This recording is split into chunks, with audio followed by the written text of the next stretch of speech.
Hello and welcome to It's Your Business with Mario Toneguzzi on Megapix Media. Joining me today is Kelley Keehn, who is an author and an expert in the area of personal finances. Thanks for joining us today, Kelley. Always great to be with you, Mario.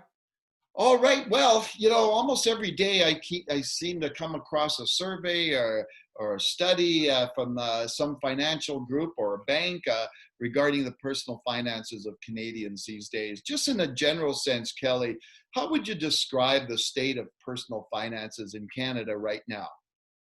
Yeah, there seems to be really two groups right now, Mario. There seems to be those that are in dire straits. I mean, we know even going into the pandemic, as you said, there were so many surveys, a lot of them saying that half of Canadians were $200 away from not being able to pay their bills. So you can imagine if you are a restaurant owner or some small business that actually spent all of this money to try to keep your business open, Yeah. then the government keeps shutting it down, all the PPE, all the protections, all of the plastic to separate patrons, that cost a lot of money. And I'm hearing from those people that they are, again, in very dire straits. They had to take out loans, second mortgages, things just to keep them going. They don't even know when they're going to open up. So those folks have a lot on their plate. But then there's also those, Mario, that, as have been hoarding cash, that maybe did take some government benefits and are all right because of it, or just, their jobs really weren't changed much. They don't have daycare. They don't have the same expenses that they used to have,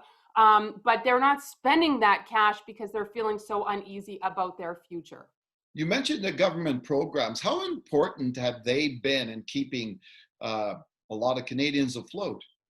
They've been essential, especially for those that need it. But really, at the end of the day, that they really didn't pay much more than minimum wage. So, did they help people stay afloat? Yes, I think they helped a great deal. But again, for those entrepreneurs, for those small business owners, and I'm talking to many, many, many of them that, maybe got CERB or weren't eligible, or used CEBA, the Canadian Emergency Business Account, that obviously was bumped up to $60,000 for a loan.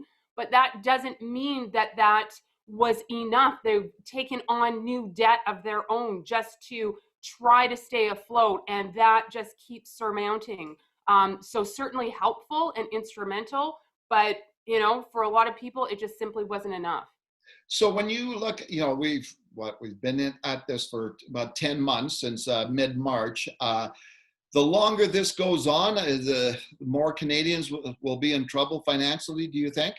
Yeah, absolutely. Especially those small business owners. I mean, if I'm talking to my nail tech, my hairdresser, my personal trainer whose gym, his bills just keep adding up every single month.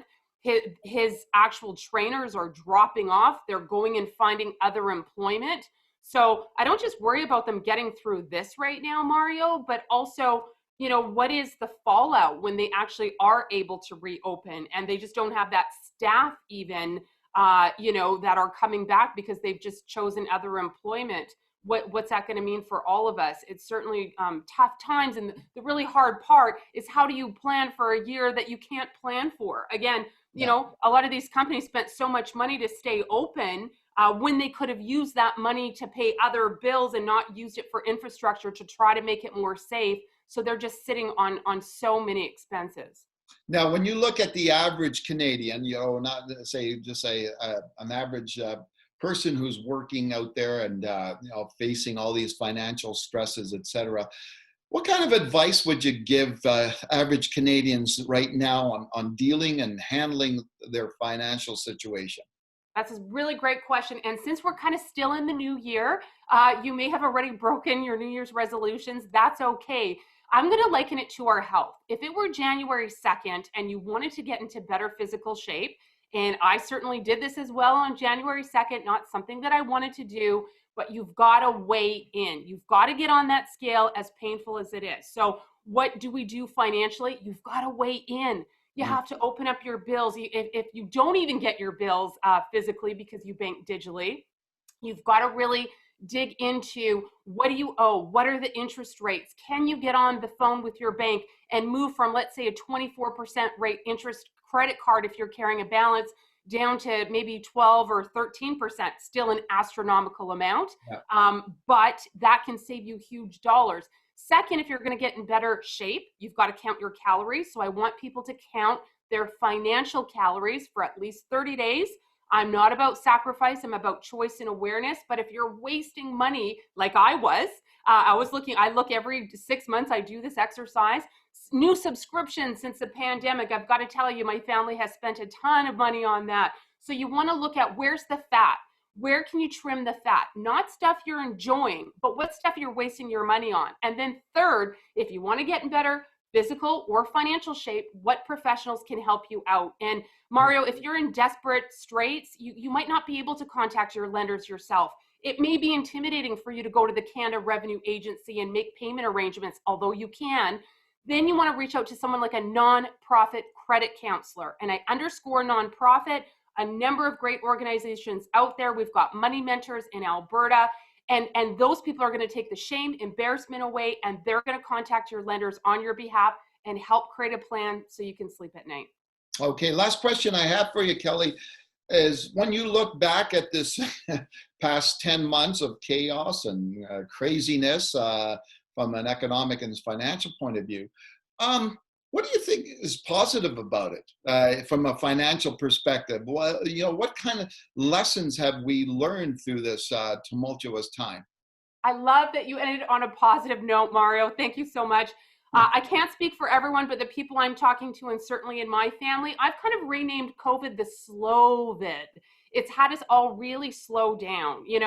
Are those new shoes or the new car important? No. I mean, having food on the table, being able to hug your loved one. I think it's, forced us all to really slow down, to realize how important family, friendship, community is. And, and that wants that we wanted a year ago are not necessarily important anymore. So great question, Mario. I think it's a good reminder for 2021 to really focus on what's essential, what brings us joy, and it's not necessarily buying new things. Reminds me of the old Rolling Stones song, right? You can't always get what you want. You have to get what you need. Indeed. Great. I love it. All right, super. Thanks, Kelley, for joining us today. My pleasure. Thanks, Mario. Okay, that was Kelley Keehn, an author and an expert in the area of personal finances. This has been It's Your Business with Mario Toneguzzi on Megapix Media. Thanks for joining us today.